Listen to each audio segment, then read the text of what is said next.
রাতের নিস্তব্ধতা কখনো কখনো শব্দ করে। সে শব্দ কান দিয়ে শোনা যায় না। সে শব্দ বোতলের ভিতর থেকে আসে। একটা বোতল, সাধারণ কাচের বোতল, কিন্তু প্রশ্ন হলো, বোতলের ভিতরে যদি কিছু থাকে যা কখনো বের হওয়ার কথাই ছিল না। এই গল্প হলো তিন বন্ধুর আর এক বোতলের, যার ঢাকনা খুলে যাওয়ার পর আর কোনো ঢাকনা ছিল না এই পৃথিবীতে যা সেই অভিশাপকে আটকাতে পারে।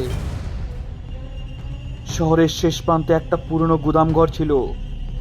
লোকজন বলতো ওটা আগে ওষুধের গুদাম ছিল। কেউ বলতো ওখানে নাকি নিষিদ্ধ রাসায়নিক রাখা হতো। কিন্তু সবচেয়ে ভয়ঙ্কর কথা ছিল, ওখানে একটা বোতল আছে যেটা খালি নয়। রাহুল প্রথম প্রস্তাব দেয়, চল একদিন দেখে আসি, ভয়ের গল্প না দেখলে বিশ্বাস করি না। অর্ণব হাসে, বোতল মানে বোতলই, কাঁচ আর হাওয়া। সোম কিছু বলে না, শুধু রাতে সেদিন সে স্বপ্ন দেখে একটা বোতল যার ভেতরে অন্ধকার জল, আর সেই জলের মধ্যে দুটো চোখ। গুদাম ঘরের ভিতরে ঢুকতেই ঠান্ডা বাতাস। মোবাইলের টর্চ জ্বালিয়ে এগোতে এগোতে রাহুল হঠাৎ থেমে যায়। ওটা দেখছিস? একটা তাকের ওপর একটা পুরনো মোটা কাচের বোতল। বোতলের গায়ে দেখ কি সব আঁকা, সব অচেনা চিহ্ন, লালচে দাগ, আর নিচে কি একটা লেখা যেন খুলবে না। অর্ণব বোতল তুলে নেয়, ভিতরে তো কিছুই নেই। ঠিক তখনই টুপ করে একটা শব্দ, বোতলের ভিতর থেকে ফোঁটা পড়ার শব্দ। সোম ফিসফিস করে বলে ওঠে, ওটা খালি না। রাহুল আসে, ভাই ভয় পাস না। সে বোতলের ঢাকনা খুলে ফেলে। সেই মুহূর্তেই ঘরের সব আলো নিভে যায়। মোবাইল বন্ধ, বাতাস থেমে যায়, আর বোতলের ভিতর থেকে বেরোয় একটা নিঃশ্বাস। কানের পাশে কেউ ফিসফিস করে বলে, এতদিন পরে। সোম চিৎকার করে ওঠে। সেই রাতেই অদ্ভুত সব ঘটনা শুরু হয়। অর্ণব দেখে তার ঘরের কোণে একটা বোতল রাখা, যেটা সে কখনো আনেনি। রাহুলের ফোনে অটোর ভিডিও রেকর্ড হয়। ঘুমের মধ্যে সে বোতলের সাথে কথা বলছে।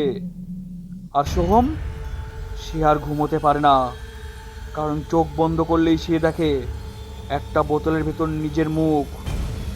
এক বৃদ্ধের কাছ থেকে তারা জানতে পারে এই বোতল তৈরি হয়েছিল এক তান্ত্রিকের দ্বারা। সে বোতলের ভিতর বন্দি করেছিল একটা অপরিশুদ্ধ আত্মাকে, যাকে হত্যা করা হয়েছিল অন্যায়ভাবে। বোতল ছিল তার কারাগার, আর ঢাকনা ছিল তার তালা। প্রথমে রাহুল বদলে যায়। সে কথা বলা বন্ধ করে দেয়, শুধু বোতলের দিকে তাকিয়ে থাকতো সারাক্ষণ। একদিন সকালে রাহুলকে পাওয়া যায় মৃত অবস্থায়।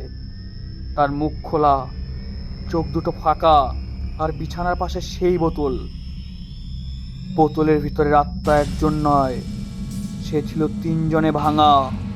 তাদের একজন রাহুলকে নিয়েছে, বাকি দুজন অর্ণব আর সোহম। বোতল চায় পুরো হওয়া। তারা বোতল ভাঙতে চায়, হাতুড়ি দিয়ে আঘাত করতেই বোতলের ভিতর থেকে বের হয় চিৎকার। বোতল ফেটে যায়, কিন্তু যা বের হয় তা ধোয়া নয়, মানুষের ছায়া। আজ গুদামঘর নেই, তিন বন্ধুর মধ্যে কেউ বেঁচে নেই, কিন্তু শহরের নর্দমার ধারে একটা নতুন বোতল পাওয়া গেছে। ভেতরে কিছু নেই, কিন্তু রাতে বোতলের ভিতর থেকে নিঃশ্বাস শোনা যায়। কারণ অভিশাপ কখনো মরে না, সে শুধু বোতল বদলায়।